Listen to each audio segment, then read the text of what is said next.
एक व्यक्ति जो किसी के साथ बुरा नहीं करता, जानबूझकर किसी को दुख नहीं पहुंचाता, जरूरत पड़ने पर लोगों की मदद करता है, अपनी सामर्थ्य अनुसार गरीबों को दान देता है, पूरी श्रद्धा से पूजा पाठ इत्यादि भी करता है। लेकिन जब ऐसे व्यक्ति के साथ कोई अनहोनी, बड़ी दुर्घटना, अन्याय या कुछ गलत होता है तो लोगों के मन में सिर्फ एक ही प्रश्न उठता है कि अच्छे लोगों के साथ ही बुरा क्यों होता है। तो आज हम इस प्रश्न का उत्तर जानने की कोशिश करेंगे गौतम बुद्ध के जीवन से जुड़ी एक कहानी के माध्यम से। गौतम बुद्ध के समय में उनका एक अनुयायी हुआ जिसका नाम था महाकाल। महाकाल सच में एक बहुत ही अच्छा और धार्मिक व्यक्ति था। वह लोगों की मदद करता, गरीबों को दान देता, किसी के साथ अन्याय नहीं करता और बुद्ध द्वारा बताए गए पंचशीलों का पालन करता।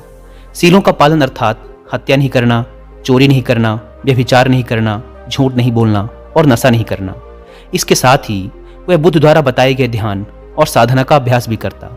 वह हर पूर्णिमा और अमावस्या को बौद्ध आश्रम में होने वाले उपोषण में हिस्सा लेता और पूरी रात बुद्ध के प्रवचन सुनता। ऐसे ही एक अमावस्या के दिन उसने उपोषण किया और रात को बुद्ध के प्रवचन सुनने लगा। भोर सवेरे जब बुद्ध के प्रवचन समाप्त हुए तो आश्रम से निकलकर वह पास के ही तालाब में नहाने के लिए चला गया।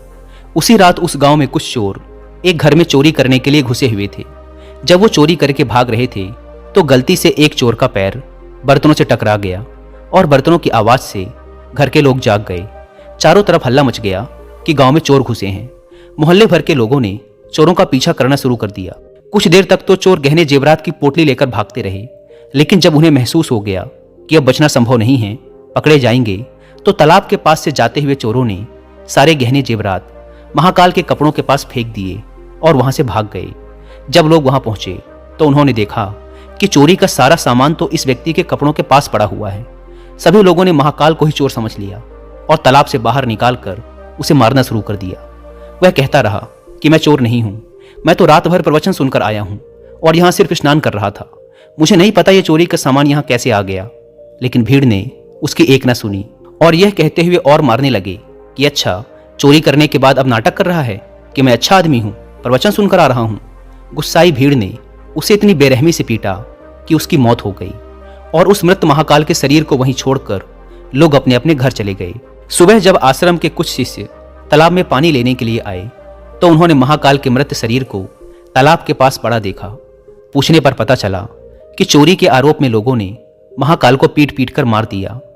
शिष्यों ने बुद्ध के पास जाकर यह दुखद खबर सुनाई कि बेचारे उपासक महाकाल को लोगों ने मार दिया। उसे उस गलती की सजा मिली जो उसने की भी नहीं थी। बुद्ध शिष्यों के द्वारा की जा रही अलग अलग बातों को बस ध्यानपूर्वक सुन रहे थे।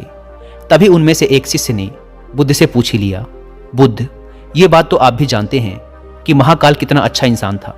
उसने कभी किसी के साथ कुछ गलत नहीं किया, फिर उसके साथ ही इतना गलत क्यों हुआ? बुद्ध ने कहा, महाकाल इस जन्म में तो अच्छा था, लेकिन आज जो भी उसके साथ हुआ ये उसी के कर्मों का फल है जो उसने पूर्व जन्म में किए थे। अपने पिछले जन्म में महाकाल वाराणसी के राजा के यहाँ एक राज अधिकारी था। वाराणसी के पास एक बड़ा सा व्यावसायिक गांव था जहां पर पहुंचने के लिए एक जंगल को पार करना पड़ता था। लेकिन उस जंगल में कुछ लुटेरे रहते थे जो कि वहां से गुजरने वाले राहगीरों और छोटे व्यापारियों के सामानों को लूट लिया करते थे।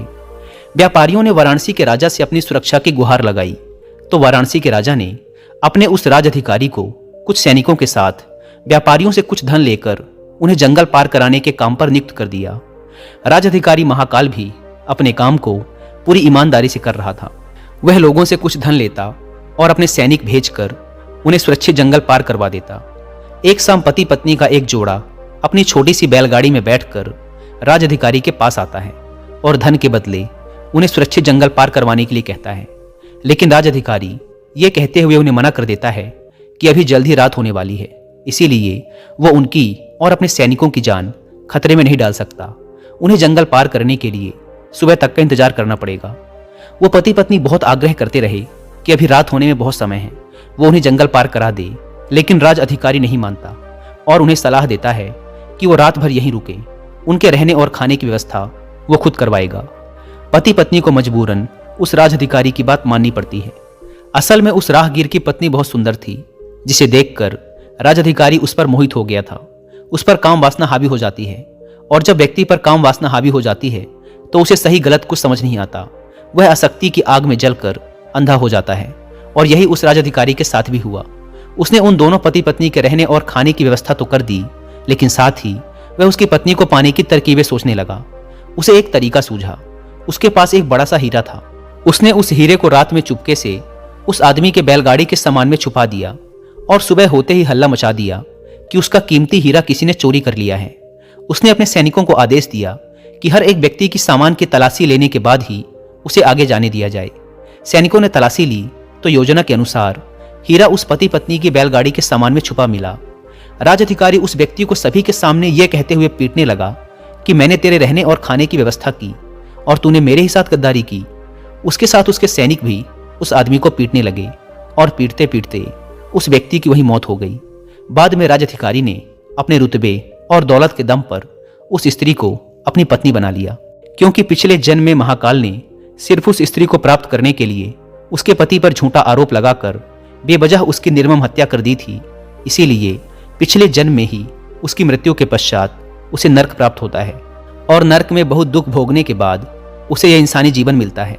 लेकिन इस जीवन में भी उसके पिछले कर्म उसका पीछा नहीं छोड़ते और उसके साथ भी वैसा ही होता है जैसा उसने उस स्त्री के पति के साथ किया था। महाकाल को उस चोरी की सजा मिलती है जो उसने की भी नहीं थी। उसने इस जन्म में तो अच्छे कर्म किए थे, लेकिन उसके पिछले जन्म के बुरे कर्मों की वजह से आज उसकी ये दुर्गति हुई है। बुद्ध ने आगे कहा, तो भिक्षुओं, अगर इस जन्म में किसी अच्छे व्यक्ति के साथ बुरा होता है तो यह उसके पुराने जन्मों के पाप ही होते हैं, जिनका फल उसे इस जन्म में भुगतना पड़ रहा है। इसीलिए मैं तुमसे कहता हूं कि अपने आज के कर्मों को सुधारो, ताकि तुम्हारे आने वाले जन्म भी सुधर जाएं।